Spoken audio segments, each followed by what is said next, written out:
अस्सलामुअलैकुम व्यूवर्स, हम लोग स्टडी कर रहे हैं एवोल्यूशन ऑफ लिटरेरी क्रिटिसिज्म को, जिसमें हमने बहुत सारे क्रिटिक्स पोएट्स को स्टडी किया है, जिसमें Plato, Aristotle, Horace, Longinus, Dante और इसी तरह बहुत सारे क्रिटिक्स को हमने डिस्कस किया है वन बाय वन। तो आज हम लोग डिस्कस करेंगे एज ऑफ रीज़न की लिटरेरी क्रिटिसिज्म को।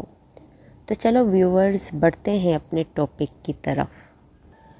एज ऑफ रीज़न में जो हम लोग लिटरेरी क्रिटिसिज्म को डिस्कस करने जा रहे हैं वो है जोसेफ एडिसन का, जिसकी पैदाइश हुई 1672 में एंड डेथ हुई 1719 में। Joseph Addison English essayist, poet, playwright and critic है। इनको अपने एसेस की वजह से जाना जाता है, जैसे कि द टेटलर एंड द स्पेक्टेटर। ये इसके दो इतने मशहूर एसेज हैं जिसकी वजह से जोसेफ एडिसन को बहुत ज़्यादा फेम मिला। वो बहुत ज़्यादा फेमस हो गए थे लिटरेचर के फील्ड में। उनका जो मेनली फोकस था वो था पर्पस ऑफ लिटरेचर में, और जो मेनली उसका कंसर्न था वो था इमेजिनेशंस पे, मतलब इमेजिनेशन क्या है, उसका क्या रोल है और इमेजिनेशन से एक इंसान की सोच कैसे बदल सकती है। तो इन चीज़ों पे जोसेफ एडिसन ने फोकस किया। उसके वर्क ऑफ क्रिटिसिज्म को पढ़ें तो इसका जो फेमस वर्क है वो है द टेटलर एंड द स्पेक्टेटर। ये दो अलग अलग ऐसे हैं जो बहुत ही फेमस हैं, जो लिटरेचर के पर्पस के बारे में है, जिनको पढ़ के आपकी इमेजिनेशन पावर इस हद तक स्ट्रॉन्ग हो जाती है कि आपको लिटरेचर समझ आने लगता है। तो इसी वजह से ये जो जोसेफ एडिसन है वो भी बहुत ज़्यादा फेमस हो गए थे। अब पढ़ते हैं मेन पॉइंट्स को कि जोसेफ एडिसन के जितने भी लिटरेरी क्रिटिसिज्म होते थे उनके जो मेन पॉइंट्स हैं वो क्या हैं, जो स्लाइड में थोड़े बहुत मौजूद तो नहीं है, लेकिन आप लोग खुद से लिख सकते हो। पहला जो उसका मेन पॉइंट था वो था the role of literature in society, जिसमें उसने सोसाइटी को बहुत ही अच्छे से एक्सप्लेन किया है कि जो लिटरेचर है, जब आप लिटरेचर को पढ़ते हो उसका मेनली जितना वर्क होता था वो लिटरेरी क्रिटिसिज्म पे होता था, जिसमें वो बताता है कि लिटरेचर सिर्फ पीस ऑफ राइटिंग नहीं है, बल्कि लिटरेचर एक ऐसी चीज़ है जो आपको सोसाइटी में मूव ऑन करना सिखाता है। तो पहला जो उसका पॉइंट था वो यही था, the role of literature in society. जबकि दूसरा एक इम्पोर्टेंट पॉइंट ये था, इम्पोर्टेंस ऑफ इमेजिनेशन। उसने इमेजिनेशन पे बहुत ज़्यादा फोकस्ड किया था, इस हद तक फोकस्ड किया था कि उसकी राइटिंग में भी जब रीडर्स पढ़ते थे तो इमेजिनेशन की दुनिया में चले जाते थे। मतलब इस हद तक उसने इमेजरी या इस तरह के टेक्निक्स यूज्ड किए हैं ताकि जो रीडर्स हैं जब भी उसका कोई ऐसे पढ़े उनकी इमेजिनेशन पावर स्ट्रॉन्ग हो जाए। तो दूसरा जो इसका लिटरेरी क्रिटिसिज्म था वो था इम्पोर्टेंस ऑफ इमेजिनेशन पे, कि एक राइटर को चाहिए वो इमेजिनेशन पे ज़्यादा फोकस करे ताकि जो रीडर है उसका क्रिटिकल माइंड जो है वो स्ट्रॉन्ग हो जाए और वो क्रिटिकली चीज़ों को एनालाइज कर सके। तीसरा जो इम्पोर्टेंट पॉइंट उसका ये था कि उसने जॉन मिल्टन, जो एक बहुत ही फेमस राइटर हैं, उनके भी वर्क जो पैराडाइज लॉस्ट है उस पर भी क्रिटिसिज्म किया। कहा कि पैराडाइज लॉस्ट जो ब्लैंक वर्स में लिखा गया था, तो जोसेफ एडिसन का कहना था कि पैराडाइज लॉस्ट में राइमिंग स्कीम का बहुत ज़्यादा कम यूज़ किया गया है, जबकि सारा का सारा जो प्ले है वो ब्लैंक वर्स में लिखा गया है। पोएम है, ठीक है, ये एक एपिक पोएम है। तो उसने इस पैराडाइज लॉस्ट पे भी बहुत ज़्यादा क्रिटिसाइज़ किया कि जॉन मिल्टन को चाहिए था वो ब्लैंक वर्स यूज़ करने की बजाय राइमिंग स्कीम का भी थोड़ा बहुत यूज़ करते ताकि रीडर्स का इंटरेस्ट डेवलप हो। जब रीडर्स कोई ब्लैंक वर्स पढ़ते हैं तो वो इतने अच्छे से उसको अटेंटिव होके नहीं पढ़ते, लेकिन जब उसमें एक राइटर राइमिंग स्कीम यूज़ करता है तो रीडर्स का दिल करता है कि उस टेक्स्ट को बार बार अच्छे से पढ़ सके। ये था तीसरा पॉइंट। चौथा पॉइंट था सपोर्टेड सिंप्लिसिटी, उसने सिंप्लिसिटी को बहुत ज़्यादा सपोर्ट किया है कि राइटिंग में सिंप्लिसिटी मौजूद होनी चाहिए ताकि कॉमन लोग भी पढ़ सकें और उसको अच्छे से अंडरस्टैंड कर सकें। क्योंकि उससे पहले क्लासिकल टाइम पीरियड था जिसमें जो पोएट थे वो बहुत ही ज़्यादा टफ वर्डिंग यूज़ करते थे और कॉमन पीपल जो थे वो उसको अच्छे से ना पढ़ सकते थे ना कॉम्प्रिहेंड कर सकते थे। तो इस वजह से जोसेफ एडिसन का कहना है कि अपनी राइटिंग में सिंप्लिसिटी लेके आओ। तो ये था इसका 4th पॉइंट जो कि स्लाइड्स में नहीं लिखे, लेकिन अगर आप लोग वीडियो को अच्छे से सुन रहे हो तो आई होप आप इन पॉइंट्स को ज़रूर नोट डाउन करोगे ताकि आप लोगों के लिए ईजी हो जाए जोसेफ एडिसन को समझने में। उससे रिलेटेड अगर एग्ज़ाम में कोई भी क्वेश्चन आ जाता है तो आप लोग इजीली उसको अटेम्प्ट कर सकते हो। अब बढ़ते हैं नेक्स्ट स्लाइड की तरफ जो कि ग्रेटनेस ऑफ लिटरेचर पे है।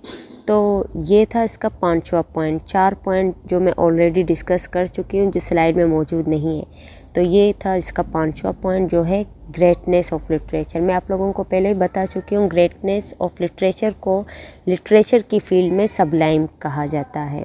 तो जोसेफ एडिसन का कहना है कि जो ग्रेटनेस ऑफ लिटरेचर है या सबलाइम है वो ये नहीं है कि आप टेक्निकल वर्ड्स यूज़ करो, अपने वर्क को सुपीरियर बनाओ या उसमें टेक्निकल वर्ड्स यूज़ करो, टफ वर्डिंग यूज़ करो, बल्कि इसका मतलब ये है कि आप ऐसी वर्डिंग यूज़ करो जिससे आपके रीडर्स का इमेजिनेशन पावर स्ट्रॉन्ग हो जाए। तो ये होता है, ये जो इमेजिनेशन है यही आपके वर्क को सबलाइम बनाता है, मतलब ग्रेट बनाता है।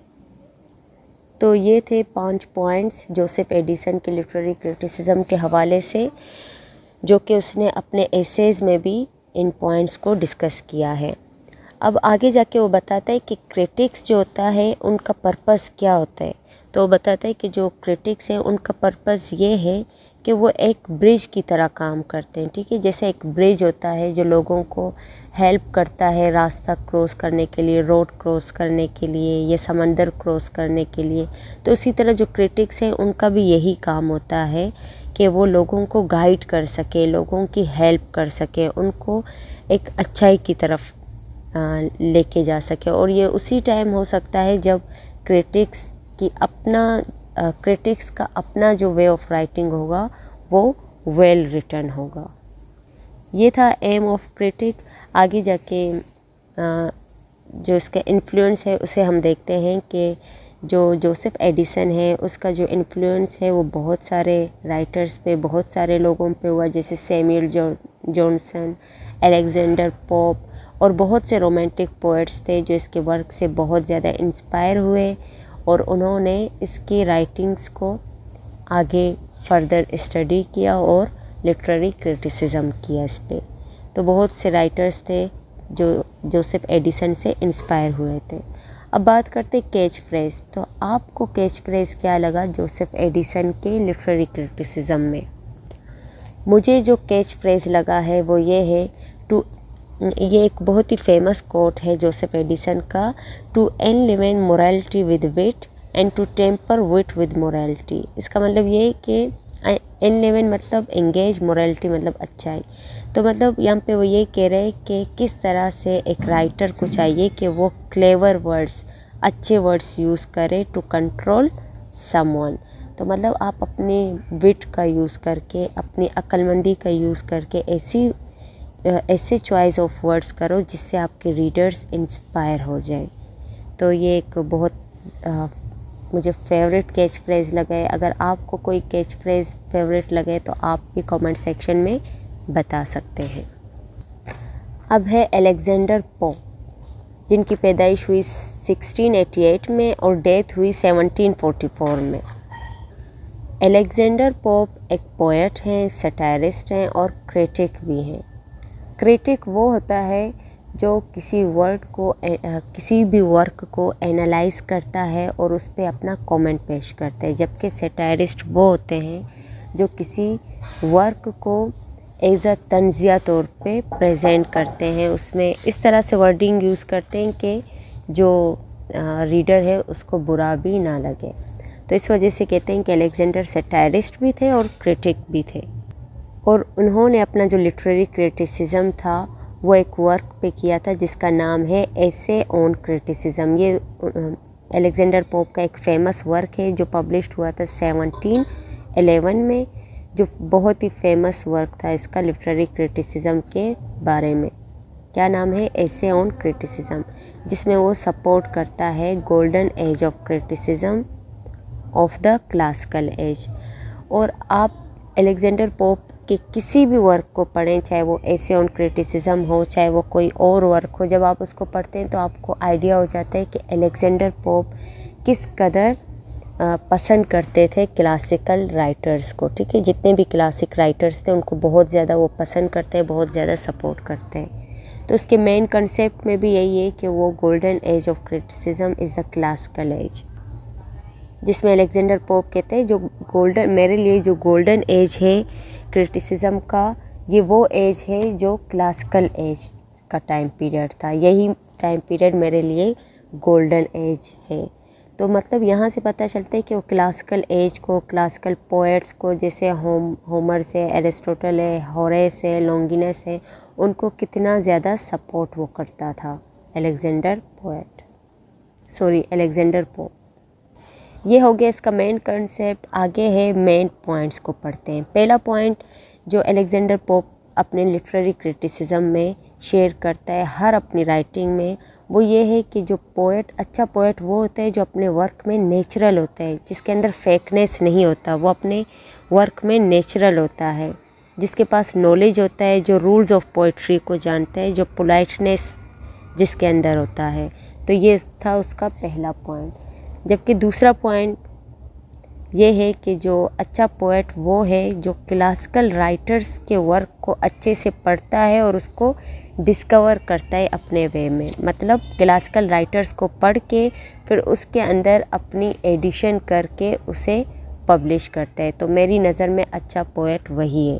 ये किसने बोला? अलेक्जेंडर पोप ने बोला।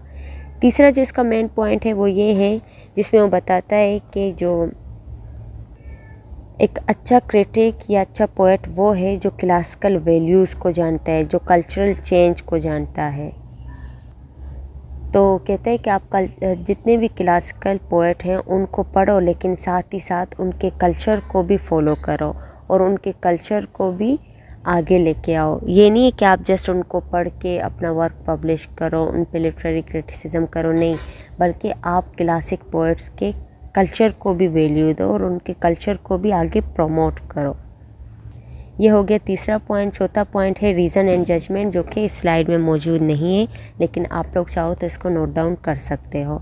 चौथे पॉइंट में वो कहते हैं कि एक इंसान को चाहिए, एक क्रिटिक को चाहिए किसी के वर्क को उस वक्त जज करे जब उसके पास कोई रीज़न हो। ये बहुत ही एक इम्पोर्टेंट पॉइंट मुझे लगा है। ये बहुत ही एक ज़बरदस्त कैच फ्रेज़ है। आई होप आप लोगों को भी ये पॉइंट बहुत ज़्यादा अच्छा लगा होगा। तो चौथा पॉइंट है मोरालिटी के हवाले से। मोरालिटी पे तो सभी ने बात की है, तो अलेक्जेंडर पोप का भी यही कहना है कि इंसान को चाहिए अपने वर्क में मोरालिटी को लेके आए, एथिक्स को फॉलो करे। अब बात करते हैं उसके छठे पॉइंट की, जो कि है मेथडोलॉजी। मतलब कौन सा मेथड है जिसको अप्लाई करके अलेक्जेंडर पोप ने लिटरेरी क्रिटिसिज्म की है।